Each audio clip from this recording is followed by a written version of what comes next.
속담이라는 것은 굉장히 그 시대 사람들에게 지혜를 주는 것 같습니다.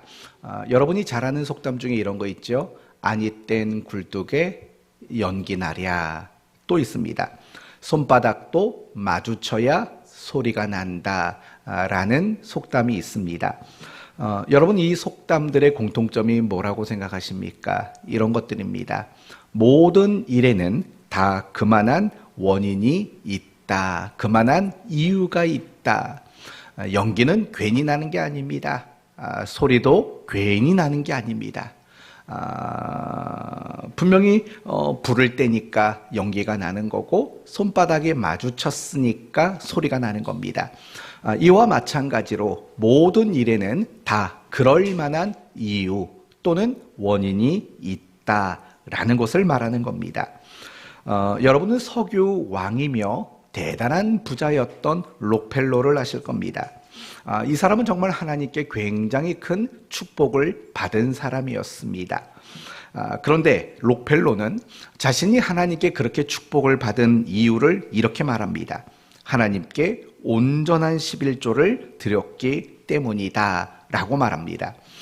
그분의 간증을 보면 그분이 가장 먼저 교회를 간 그날 성경 본문이 고린도후서 9장 6절이었답니다. 어떤 내용이냐면 이런 겁니다.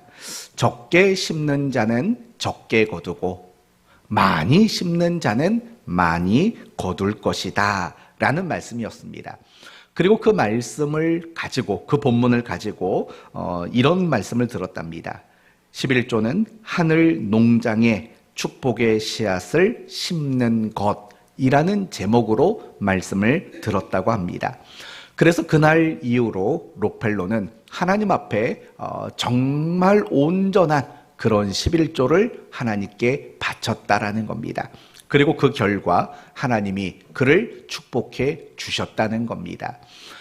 제가 여러분에게 강조하고 싶은 말은 록펠로처럼 온전한 11조를 드려라, 빼먹지 말고 인색하게 하지 말아라 라는 걸 강조하는 게 아닙니다.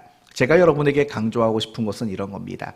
다 축복받는 사람들은 그럴 만한 이유가 분명히 있다라는 점을 여러분에게 강조하려고 하는 겁니다. 오늘 본문 역시 하나님 앞에 대단한 축복을 받았던 다윗의 이야기를 소개하고 있습니다.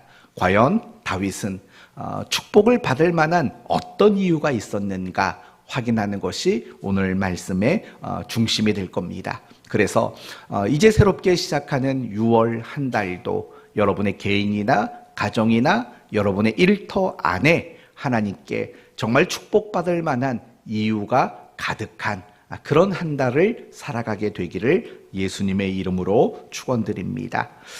오늘 본문은 여러분이 읽어서 잘 아실 겁니다. 다윗이 수도를 예루살렘으로 정하고 변방에 있었던 언약궤 또는 법궤를 예루살렘으로 옮겨오는 장면을 소개하고 있습니다. 먼저 언약궤 또는 법궤가 뭔지 아시죠? 모세 시대에 만들어진 겁니다. 길이는 1.14cm 그리고 폭과 높이는 대략 68cm 정도 되는 아주 작은 상자입니다. 시띠임 나무로 조각목 시띠임 나무로 만들었고 안과 밖을 정금으로 뒤덮었습니다. 그리고 이 법궤 안에 세 가지의 중요한 물건이 들어 있었습니다. 어떤 물건입니까? 첫째는 십계명의 두 돌판, 두 번째는 쌍난 지팡이, 세 번째는 만나가 담겨져 있는 작은 항아리. 이 세 가지가 담겨져 있는 이스라엘의 가장 중요한 성물이었죠.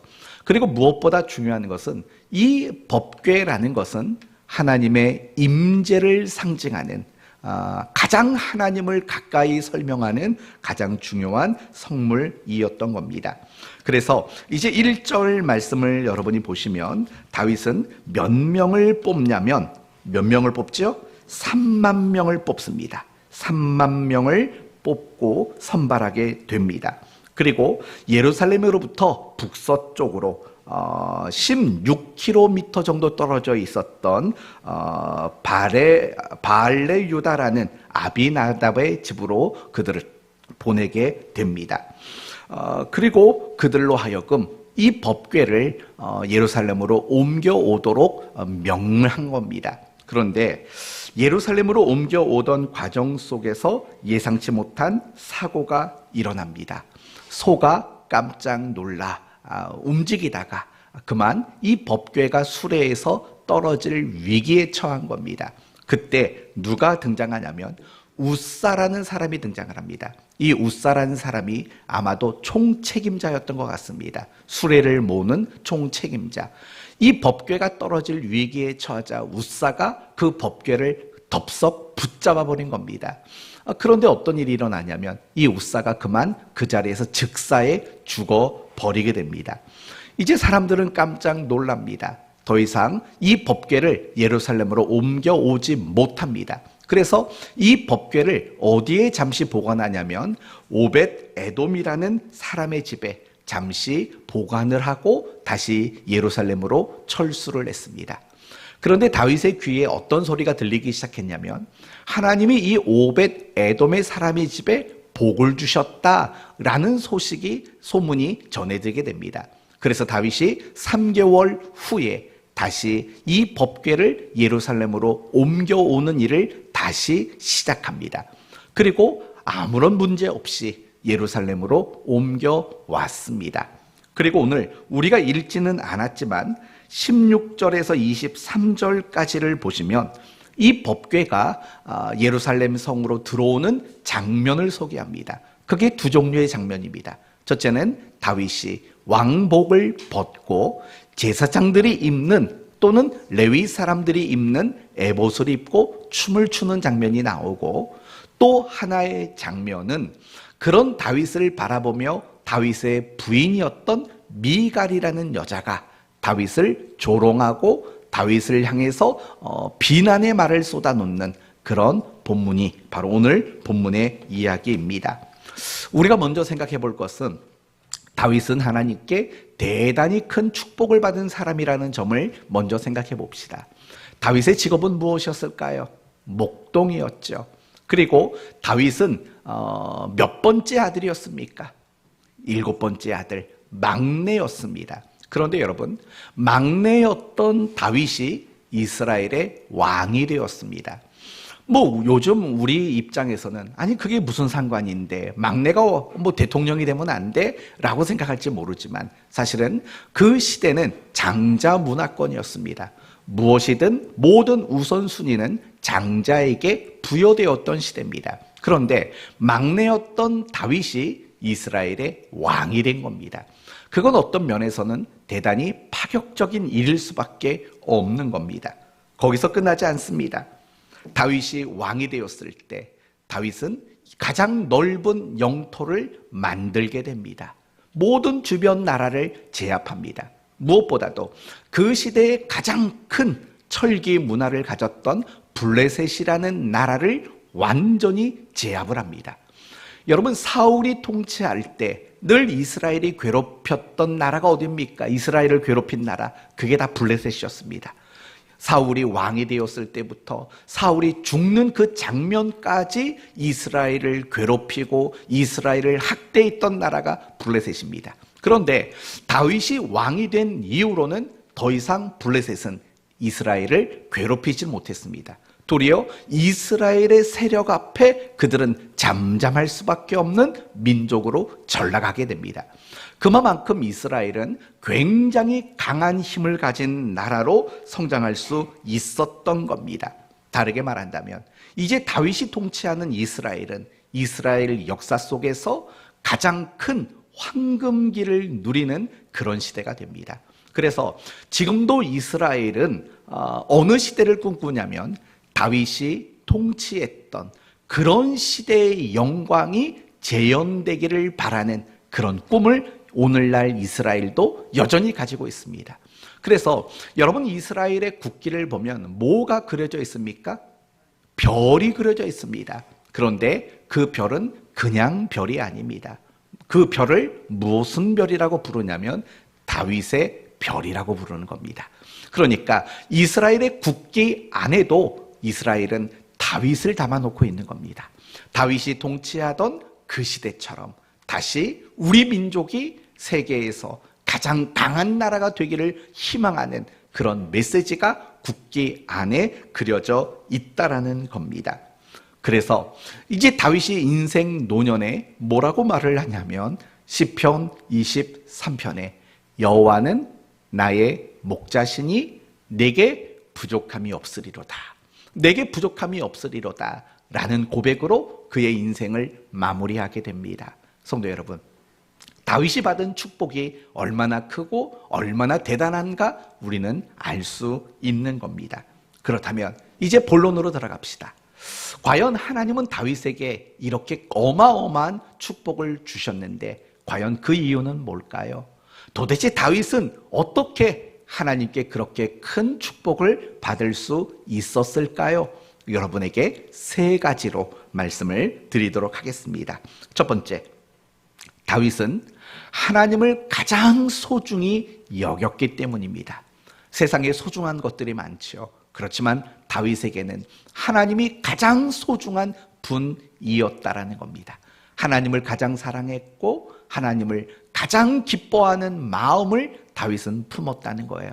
그만큼 하나님을 소중한 분으로 여기며 살았던 사람이라는 겁니다. 여러분, 다윗이 이스라엘의 왕이 되었습니다. 그리고 그가 지금 가장 먼저 하고 있는 일이 뭔가를 생각해 보십시오. 가장 먼저 하고 있는 일이 뭡니까? 법궤를 예루살렘으로 옮겨오는 일을 하고 있다라는 거예요. 지금 이 시대만 해도 법궤는 변방에 보관되어 있었던 겁니다. 그런데 그 법궤를 이제 다시 예루살렘으로 옮기고자 하는 일을 하고 있다는 겁니다. 한번 생각해 보십시오. 다윗이 법궤를 옮기는 이유가 뭡니까? 할 일이 없어서일까요? 그렇지 않습니다. 여러분, 한 나라의 왕이 되었습니다. 해야 할 일 얼마나 많이 있겠습니까? 우리나라도, 물론 다른 나라도 마찬가지입니다. 대통령으로 당선이 되면 그 날부터 굉장히 분주한 시간들 갑니다. 제일 먼저 하는 일이 뭡니까? 당선자가 되면 이제는 인수위원회를 구성하게 되죠. 차기, 그 전에 있었던 대통령과 그 통치하던 사람들, 그들이 가지고 있었던 모든 정보와 이제 내가 새롭게 대통령이 되어서 국정을 운영해 나가기 위해서 모든 정보를 공유받으며 새로운 내각을 구성하고 새로운 정책을 세우고 하는 이런 일들이 인수위원회가 맡아서 하게 되는 일들인 겁니다. 무슨 말인고 하니 한 나라의 대통령으로 당선이 된 것만으로도 대단히 할 일이 많다라는 걸 말하는 겁니다. 그때도 마찬가지였을 겁니다. 다윗은 이스라엘의 공식적인 왕이 되었습니다. 그렇다면 얼마나 해야 할 일들이 많았겠습니까? 더욱이 이스라엘은 다윗이 공식적인 왕이 되기까지 나누어져 있던 나라가 아닙니까?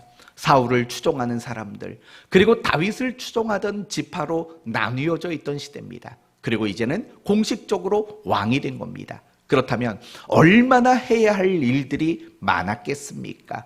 그럼에도 불구하고 다윗은 가장 먼저 했던 일, 그 일이 바로 법궤를 예루살렘으로 옮겨오는 바로 그 일을 했다라는 겁니다. 해야 할 일들이 산더미처럼 많았는데도 불구하고 말입니다. 그렇다면 여러분, 지금 다윗이 그 할 일 많은 상황에서도 법궤를 가장 먼저 옮기려고 노력하고 있는 이유는 과연 무엇일까요? 그것은 여러 가지 이유가 있을 겁니다. 먼저는 12지파를 응집시키고자 하는 민족적 이유가 있을 겁니다. 뿐만 아니라 지금 예루살렘을 이스라엘의 수도로 정해놨는데 수도로서의 권위를 만들어 놓기 위한 정치적인 이유도 분명히 있을 겁니다. 자신의 왕권을 강화하기 위한 이유도 있을 겁니다. 그러나 가장 큰 이유는 이런 겁니다.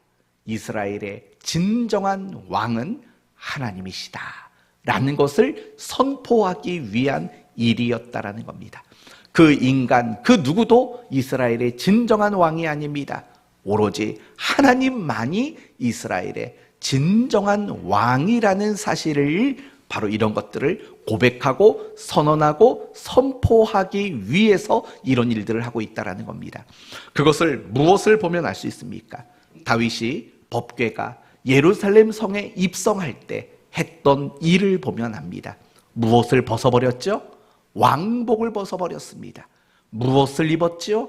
하나님을 섬기는 제사장과 레위인들이 입었던 옷, 세마포를 입었다라는 거죠. 베옷을 입었다라는 거죠. 그것은 하나님 앞에서 자기 자신은 역시 섬기는 자리에 있을 수밖에 없는 사람이라는 것을 스스로 보여주고 있는 신앙의 고백이었다라는 겁니다.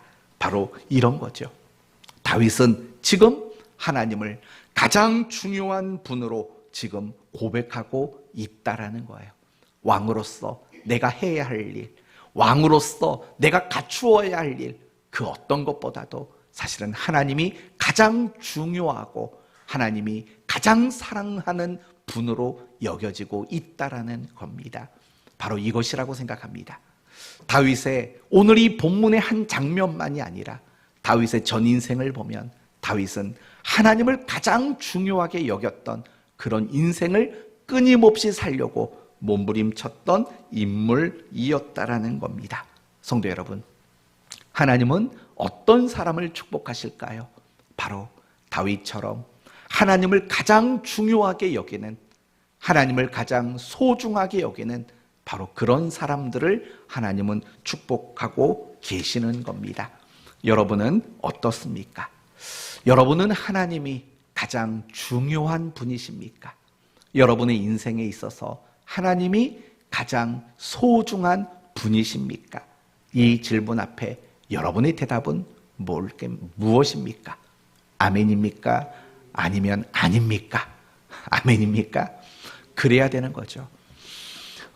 여러분이 아직도 나는 잘 모르겠다 싶으면 여러분이 확인할 수 있는 방법이 있습니다. 그건 우선순위의 문제인 겁니다. 여러분의 삶의 우선순위, 그리고 또는 여러분의 시간의 우선순위를 보시면 압니다. 여러분이 내가 무엇의 우선순위를 가지는가, 그걸 보신다면 여러분은 내가 정말 하나님을 가장 중요하게 여기는지 아니면 한 서너 번째로 중요하게 여기는지 금방 알 수 있는 거예요. 왜냐하면 사람은요, 항상 자신이 중요하게 여기는 것을 우선순위에 둘 수밖에 없기 때문에 그렇습니다. 돈을 제일 중요하게 생각하는 사람은 돈 버는 일이 우선순위고 돈 버는 일에 가장 많은 시간이 먼저 쓰여지기 때문에 그렇습니다. 자식이 가장 중요하면 자식이 삶의 우선순위일 수밖에 없는 거예요. 그 사람이 어떤 일을 가장 우선순위로 여기는가, 그 사람이 어떤 시간을 배분하고 계획할 때 과연 무엇이 가장 우선순위인가, 그런 것들을 보신다면 내가 하나님을 중요하게 여기는지 그렇지 않는지 그런 것들을 우리는 쉽게 확인할 수 있는 겁니다. 여러분이 우선순위를 두고 있는 것들은 과연 무엇입니까? 그걸 점검해 보셔야 하는 겁니다. 그리고 중요한 것은 하나님은 정말 하나님을 가장 중요하게 여기는 사람, 하나님에게 항상 우선순위를 두는 사람, 바로 그런 사람에게 축복해 주시는 분이십니다. 두 번째, 다윗은 하나님을 더 잘 섬기기 위해 고민과 노력을 한 사람이라고 말합니다. 하나님을 더 잘 섬기기 위해서 고민하고 노력한 사람인 거죠. 여러분 3절 말씀을 한번 보시겠습니까? 3절 말씀을 보시면 그들이 하나님의 궤를 새 수레에 싣고 산에 있는 아비나답의 집에서 나오는데 아비나답의 아들 우사와 아요가 그 새 수레를 모니라 라고 말을 해요. 우사와 아효라는 사람이 등장을 합니다. 이 사람이 수레로 법궤를 옮기는 역할을 맡았던 사람입니다. 그런데 죽어버렸습니다. 소가 뛰자 법궤가 더불어서 쏟아지는 일들이 일어난 거죠. 그러니까 그걸 덥석 붙잡은 겁니다. 그리고 그 결과 죽었습니다.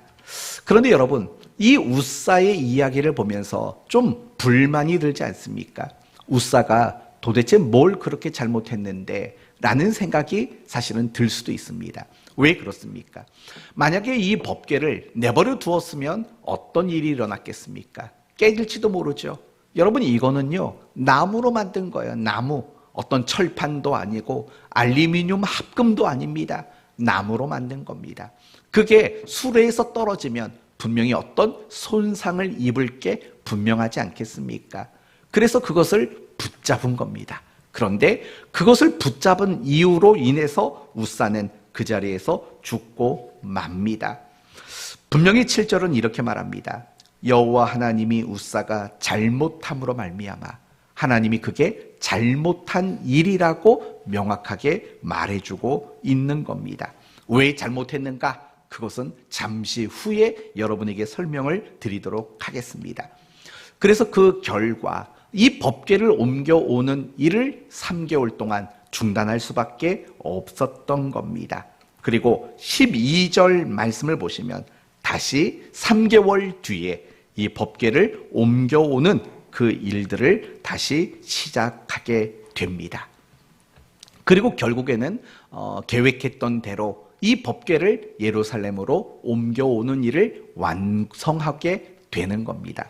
그렇다면 여러분, 여기서 우리가 고민할 것은 이거죠.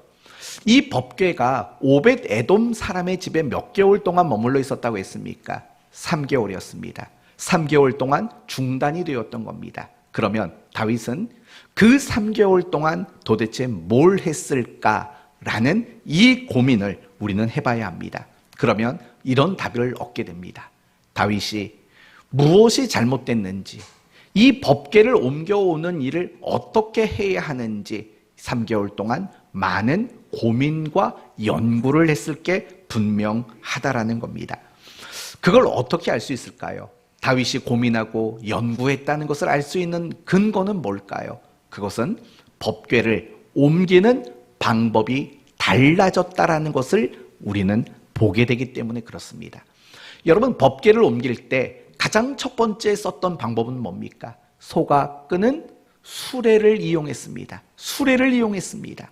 그리고 3개월 뒤에 법궤를 옮기는 방법이 바뀌었습니다. 어떻게 바뀌었습니까? 어깨에 짊어지는 것으로 방법이 바뀌었죠.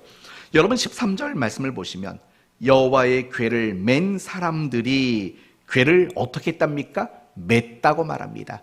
어깨에 맸다라고 말합니다. 그 이후로도 계속해서 법궤를 옮기는 방법을 어깨에 맨 것이라고 오늘 본문은 계속해서 이야기를 하고 있는 거죠. 그러니까 결국에는 이 3개월이란 기간 동안 다윗이 한 것은 그겁니다. 어떻게 옮기는 것이 하나님의 방법일까? 어떻게 옮기기를 하나님은 원하실까를 그는 고민했다라고 말할 수 있는 겁니다. 그리고 두 번째는 다윗이 자신이 고민하고 연구한 그 내용을 근거로 그가 최선을 다해 법궤를 옮기는 일에 노력했다라는 겁니다. 다시 13절 말씀을 보시면 여호와의 궤를 맨 사람들이 6걸음을 가매 다윗이 소와 살찐 송아지로 제사를 드렸답니다. 몇 걸음을 걸은 후에 이런 일을 했습니까? 6걸음입니다. 그만큼 신중하고 그만큼 정말 최선을 다해서 옮기려고 다윗이 노력을 하는 장면을 우리는 볼 수 있는 겁니다. 바로 이겁니다. 다윗은 하나님을 섬기는 그 일에 정말 고민하고 연구하고 최선을 다해서 노력을 했다, 이렇게 말할 수 있다라는 겁니다. 바로 그런 다윗에게 하나님이 큰 축복을 내려주신 것입니다. 우리도 마찬가지입니다. 우리가 정말 하나님의 축복을 소망하는 사람들이라면 이와 같은 이유가 있어야 합니다. 내가 어떻게 하면 하나님을 더 잘 섬길 수 있을까라는 이런 고민이 우리 모두에게 반드시 있어야 한다는 겁니다. 하나님의 뜻이 뭘까? 고민하며 살아야죠. 하나님이 내게 원하시는 것이 뭘까? 우리는 연구하며 살아야 되지 않겠습니까? 정말 하나님은 나와 내 가정을 통해서 어떤 일을 하기를 원하실까? 우리는 많은 고민을 많은 생각을 끊임없이 하며 우리는 그렇게 살아가야 합니다. 물론 중요한 것은 내 생각이 근거가 되면 안 되고 내 생각이 기준이 되면 안 됩니다. 하나님의 말씀을 기준과 근거로 삼아서 하나님의 뜻이 뭔지, 하나님이 내게 원하는 게 뭔지, 하나님이 나와 내 가정을 통해서 일하기를 원하시는 것이 뭔지 우리는 끊임없이 고민하고 연구하고 또 최선을 다해 노력하는 이런 신앙의 자세가 필요합니다. 어떤가요? 여러분에게는 늘 이런 고민이 있습니까? 나는 그리스도인으로서, 나는 하나님의 사람으로서 나는 어떻게 살아야 될까? 나는 어떻게 결정해야 될까? 나는 어떻게 무엇을 해야 될까? 우리 가정은 하나님께 어떻게 쓰여져야 할까? 이런 고민이, 이런 연구가 여러분에게는 끊임없이 있는지 생각해 보셔야 합니다. 그리고 정말 최선을 다해서 우리가 노력하며 살아가는 이런 성도의 모습이 우리 모두에게 있어야 할 것입니다. 신앙생활을 저는 여러분이 적극적으로 할 수 있기를 바랍니다. 소극적으로 말고 적극적으로 정말 하나님의 뜻, 하나님이 원하시는 그 일 앞에 여러분이 정말 다윗이 6걸음을 걷고 거기서 하나님께 번제와 제사를 드렸던 것처럼 정말 최선을 다하고 노력을 다하는 그런 적극적인 신앙의 모습들이 여러분에게 생겨나게 되기를 바랍니다. 마지막으로 세 번째, 다윗은 축복의 언어를 쓰는 사람이었다라고 말하고 있습니다. 오늘 우리가 읽지는 않았습니다. 18절 말씀을 보시면 다윗이 번제와 화목제 드리기를 마치고 만군의 여호와의 이름으로 백성에게 뭘 했답니까? 축복했다고 말합니다. 축복했다고 말합니다. 그리고 20절 말씀을 보시면 다윗이 자기의 가족에게 축복하러 돌아오매 사울의 딸 미갈이 나와서 라고 말해요. 그러니까 지금 백성들을 축복한 다윗이 자기의 집에 들어가서는 이번에는 누구에게 축복했다고 말합니까? 가족에게 축복하러 돌아올세라고 이야기를 하는 거죠. 백성을 축복했고 집에 돌아와서는 자신의 가족을 축복했던 다윗의 모습을 소개하는 겁니다. 다윗의 입술은 항상 축복의 언어가 있었다라고 말하는 겁니다. 그리고 그런 축복의 언어를 쓴 다윗이 하나님께 축복을 받았다라고 말하고 있는 겁니다. 그러나 반대로 축복의 언어가 아닌 비난과 정죄의 언어를 즐겨 썼던 사람에게는 하나님은 복을 주지 않으십니다. 오늘 본문을 보면 다윗의 아내 미갈이 등장합니다.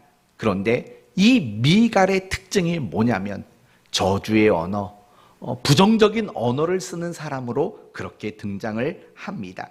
먼저 16절 말씀을 보시면 여호와의 궤가 다윗의 성으로 들어올 때에 사울의 딸 미갈이 창으로 내려보다가 다윗 왕이 여호와 앞에서 뛰놀며 춤추는 것을 보고 심중에 그를 업신 여기니라 라고 말을 해요.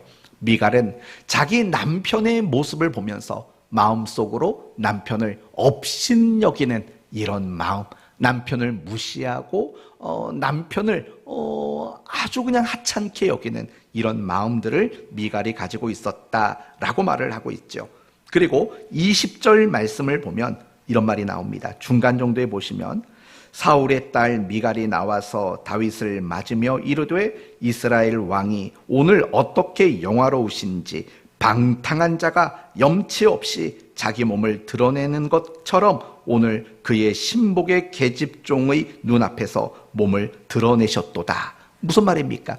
다윗이 법궤가 예루살렘에 들어오는 그 장면을 보며 하체가 드러날 정도로 춤을 추지 않았습니까? 그런데 그 모습을 보면서 참 염치 없는 사람, 정말 방탕한 사람과 다를 바 없는 사람이라고 그렇게 비난의 말을 쏟아붓고 있는 겁니다.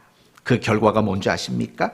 23절 말씀을 보시면 그러므로 사울의 딸 미갈이 죽는 날까지 그에게 자식이 없느니라라고 말을 해요. 여러분, 축복을 받는 다윗의 이야기와 정반대되는 이야기 아닙니까? 그가 죽는 날 동안 자식을 낳을 수 없었다라고 이야기를 합니다. 무슨 차이일까요? 언어의 차이인 거예요. 다윗은 백성들을 축복했고 자신의 가족을 축복했습니다. 그러나 미갈은 저주와 부정적이고 상대방을 비난하고 비방하는 언어를 즐겨 쓰고 있었다라는 겁니다. 그리고 그 결과 하나님으로부터 저주를 받게 되는 일들이 있었던 겁니다. 하나님은요, 축복의 언어를 쓸 수 있는 사람들을 축복하십니다. 여러분은 어떤가요? 여러분은 가족들에게 축복의 언어를 쓰시나요? 아니면 비난과 정죄와 무시하는 언어를 쓰시나요? 하나님은 그런 언어를 쓰는 사람들에게 축복하지 않으십니다. 하나님은 항상 어디서나 축복의 언어를 쓸 줄 아는 사람들에게 하나님이 축복해 주시는 겁니다. 그러므로 이번 한 달도 여러분의 입이 축복의 언어를 쓰는 입이 되셔야지 부정적이고 저주를 말하는 그런 언어를 쓰지 않는 여러분이 되셨으면 합니다. 말씀을 마치겠습니다. 하나님은 모든 복의 주인이십니다. 그리고 그 복을 받을 만한 이유가 있는 사람들에게 하나님은 축복하시는 분이십니다. 하나님은 다윗을 축복하셨습니다. 세 가지 이유 때문에 그렇습니다. 첫째는 하나님을 가장 소중히 여겼기 때문에, 두 번째는 하나님을 더 잘 섬기기 위해서 고민하고 노력했기 때문에, 그리고 세 번째는 축복의 언어를 사용했기 때문에 이러한 이유들이 다윗으로 하여금 하나님의 축복을 받도록 만들게 했다라는 겁니다. 그러므로 여러분 모두에게도 다윗이 축복받을 수 있었던 그런 이유들과 더불어 더 많은 축복을 받을 수 있는 이유가 가득 채워지는 그런 6월 한 달로 살아가게 되시기를 예수님의 이름으로 축원드립니다.